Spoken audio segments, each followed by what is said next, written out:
दोस्तों, भाद्रपद महीने के कृष्ण पक्ष के 15 दिन पितृपक्ष के जाने जाते हैं। इन 15 दिनों में लोग अपने पितरों को जल देते हैं, उनकी मृत्यु तिथि पर पार्वण श्राद्ध करते हैं। और आज की इस कड़ी में हम आपके लिए लेकर आए हैं श्राद्ध पर्व की पौराणिक और प्रामाणिक कथा। शास्त्रों में वर्णित श्राद्ध पर्व की पौराणिक कथा के अनुसार जोगी तथा भोगे 2 भाई थे। दोनों अलग अलग रहते थे। जोगे धनी था और भोगे निर्धन। दोनों में परस्पर बड़ा प्रेम था। जोगे की पत्नी को धन का अभिमान था, किंतु भोगे की पत्नी बड़ी सरल हृदय थी। पितृपक्ष आने पर जोगे की पत्नी ने उससे पितरों का श्राद्ध करने के लिए कहा, तो जोगे इसे व्यर्थ का कार्य समझकर टालने की चेष्टा करने लगा।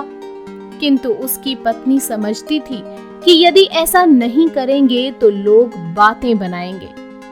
फिर उसे अपने मायके वालों को दावत पर बुलाने और अपनी शान दिखाने का यह उचित अवसर लगा। अतः वह बोली, आप शायद मेरी परेशानी की वजह से ऐसा कर रहे हैं, किंतु इसमें मुझे कोई परेशानी नहीं होगी। मैं भोगे की पत्नी को बुला लूंगी, दोनों मिलकर सारा काम कर लेंगी। फिर उसने जोगे को अपने पीहर न्योता देने के लिए भेज दिया। दूसरे दिन उसके बुलाने पर भोगे की पत्नी सुबह सवेरे आकर काम में जुट गई।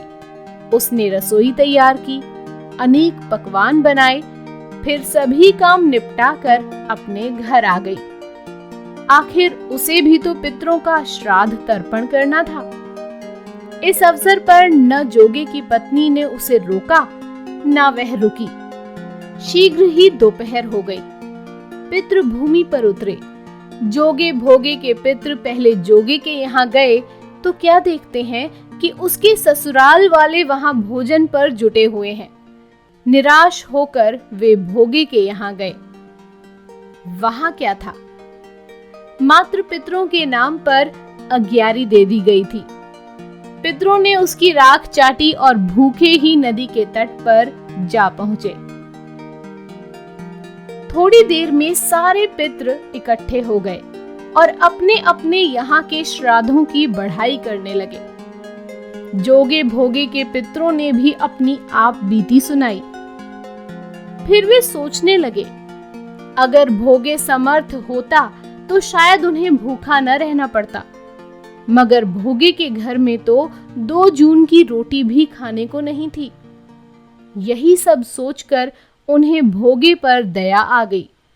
अचानक वे नाच नाच कर गाने लगे, भोगे के घर धन हो जाए, भोगे के घर धन हो जाए। सांझ होने को हुई। भोगे के बच्चों को कुछ भी खाने को नहीं मिला था। उन्होंने मां से कहा, भूख लगी है। तब उन्हें टालने की गरज से भोगे की पत्नी ने कहा, जाओ आंगन में हौदी औंधी रखी है, उसे जाकर खोल लो और जो कुछ मिले बांट कर खा लेना। बच्चे वहां पहुंचे तो क्या देखते हैं कि हौदी मोहरों से भरी पड़ी है। वे दौड़े दौड़े मां के पास पहुंचे और उसे सारी बातें बताईं। आंगन में आकर भोगे की पत्नी ने यह सब कुछ देखा तो वह भी हैरान रह गई। इस प्रकार भोगे भी धनी हो गया, मगर धन पाकर वह घमंडी नहीं हुआ। दूसरे साल का पितृपक्ष आया। श्राद्ध के दिन भोगे की स्त्री ने 56 प्रकार के व्यंजन बनाए। ब्राह्मणों को बुलाकर श्राद्ध किया, भोजन कराया, दक्षिणा दी। जेठ जेठानी को सोने चांदी के बर्तनों में भोजन कराया। इससे पितृ बड़े प्रसन्न तथा तृप्त हुए।